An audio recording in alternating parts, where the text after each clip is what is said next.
অনেক ভালো আছো বন্ধু। তোমাদের যেমনটি বলেছিলাম যে বিকালে দেখতে পাবো আমরা যে পুরোপুরি মেঘটা বিদায় নেবে, এবং পুরোপুরি বলেছিলাম না, বলেছিলাম হালকা মেঘ থেকেই যাবে।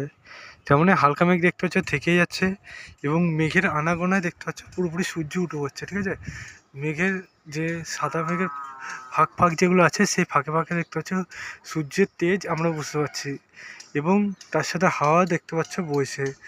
দেখতে পাচ্ছ রোদ ঝলমলে আকাশ উঠে পড়েছে। এই যে রোদ ঝলমলে আকাশ, সারা আকাশ দেখতে পাচ্ছ একদম মেঘায় ভাব আছে, কিন্তু সাদা মেঘের মাঝেই দেখতে পাচ্ছি সূর্যের চাদর, সূর্যকে যখন ঢেকে রাখছে না সূর্য উঠে পড়ছে।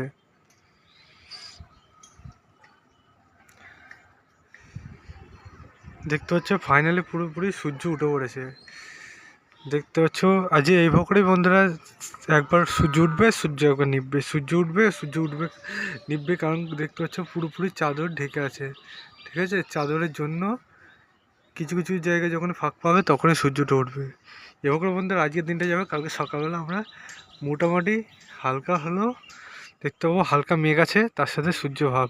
তারপরেই বন্ধুরা টেম্পারেচার আবারও বেড়ে যাবে। ঠিক আছে, এই টেম্পারেচার কোথায় কেমন থাকবে কালকের দিনে জানতে চাইলে কমেন্ট সেকশানে অতি অবশ্যই কমেন্ট করো, তোমাদের আমি জানিয়ে দেবো। সেই বন্ধু সবাই সুস্থ থেকো, ভালো থেকো। সবার নেক্সট ভিডিও দেখা হচ্ছে। আজকের মতো বাই বাই।